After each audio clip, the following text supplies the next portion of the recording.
I am Kat Doyle with the Archdiocese of Atlanta, and I'll start by saying we've been doing this a long time. We were, as far as we know, we were the first to publish a Laudato Si action plan.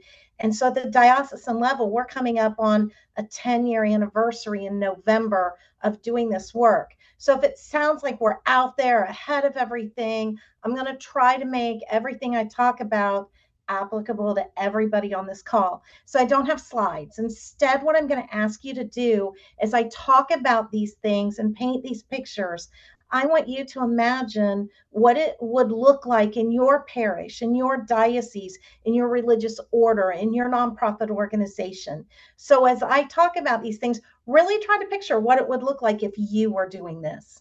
And the first thing I want to really add on is, as you heard in the very beginning, is we are always looking to build and strengthen partnerships and relationships, whether it's in a ministry, with a nonprofit organization, an educational institution, a business. And I want you to start by thinking outside your comfort zone, outside the box, if you will. Think of your other than normal go-to ways of doing things, and think of unexpected and surprising partnerships. Because I'm talking about a Laudato Si pilgrimage of hope for creation that takes place outside the parish, or maybe even outside the diocesan walls, the normal way you would think of a pilgrimage within the Catholic community. So we've been working really hard here in the Archdiocese of Atlanta in going beyond our parishes and beyond our diocese to get out into the community where we really are living integral ecology and that interconnectedness. So to give you an idea of what that looks like, I'm just going to tell you about a couple of the pilgrimages we're doing. In September, we have an eco-spirituality retreat. It's being held at the monastery in Georgia, but we're starting over at the Green Burial Site at the Open Air Chapel. And we have Native American music that's going to be taking place as you look out over the North Georgia mountains. So we'll have our opening mass, but the pilgrimage is going to take place inside of our retreat. As people walk or pilgrimage from the Green Burial Site over to the monastery grounds, we have a thoughtful way of looking around at their surroundings as they pilgrimage. So they'll get a little card that allows them to do more than just walk back or walk across the street, but to go through a pilgrimage experience. We have 0 Catholic colleges in the state of Georgia. So we've reached out to all of our campus ministries, and we've asked our students to design a pilgrimage and then lead it. So the University of Georgia Catholic Center raised their hand and said, we'll put it together. And they've reached out to all of our other major universities and some of the smaller ones and gotten everybody in on this. So we're leaving it to them. This whole idea of, I think at the beginning, the first presentation you heard, what can I give to somebody else to do? We are giving ownership of the pilgrimage to our college age youth. We're also having our Green Mass, which will be held on the Feast of St. Francis, Saturday, October 4th. And in that Green Mass, we actually have a pilgrimage of remembrance where we have Indigenous dancers who are going to lead in through spoken word, song, music, dance, and tell the story of creation. So we're looking back and remembering. And this particular thing, it's a very small parish in the North Georgia mountains that doesn't have room for everybody to come. So we're going to be live streaming it.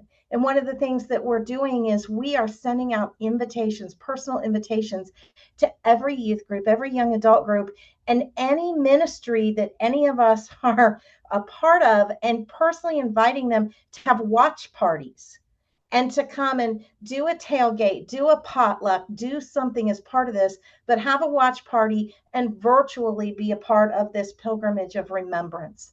The LCWR is doing a sidewalk pilgrimage in downtown Atlanta in August. We have a group of parishes that are going to be visiting each other's gardens as well as the local community garden. We also, if we thought really big, we've also taken it really small. We have put together a St. Kateri Habitat Challenge pilgrimage, where we're challenging as many individuals and families to create their own St. Kateri habitat. And once they're sitting within that habitat, to then go through this individual pilgrimage, looking at nature around them. And we've based some of that on the publication Finding God in a Leaf.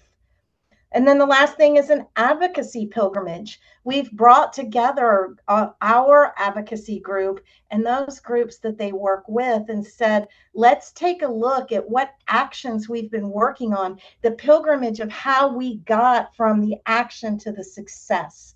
So as you can see, we're going outside of our parish walls. We're going outside of the boundaries of how you might do a normal type of pilgrimage. And I know I only have a couple minutes, so I'm going to cram a whole bunch in here.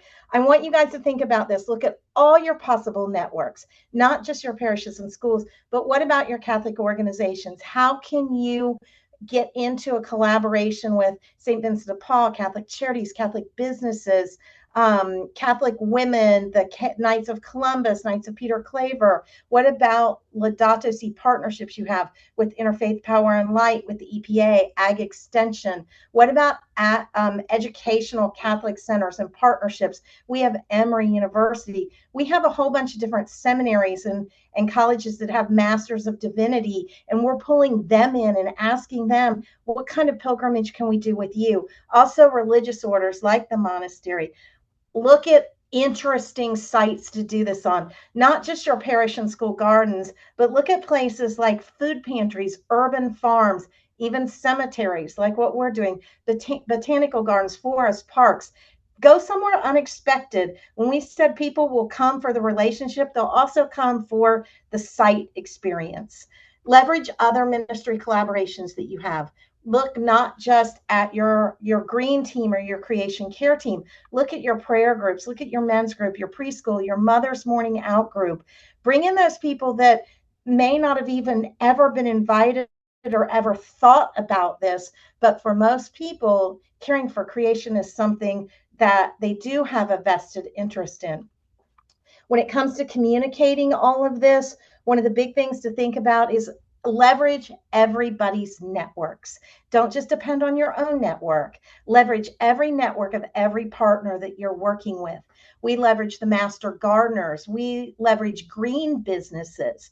Also look at the socials. The young people are there, but we personally invite all of our 40 parishes that have super active creation care teams, each one of their team members, to communicate out on the media or the way that they would communicate with their peers.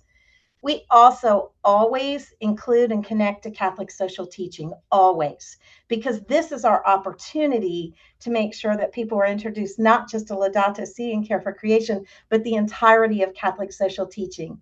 Everything we do is meant to be continuing in relationship and in actions, and we always have an invitation to integrate the integral ecology into the life of the church. We always have a what's next. So every time we gather people together in one of these, we have something that we announce that they can attend afterwards. So this is supposed to be a step along the journey. It itself is a pilgrimage, but we ask them to join this lifelong pilgrimage of caring for creation. There you go. I think I got it all in. Hope that helps.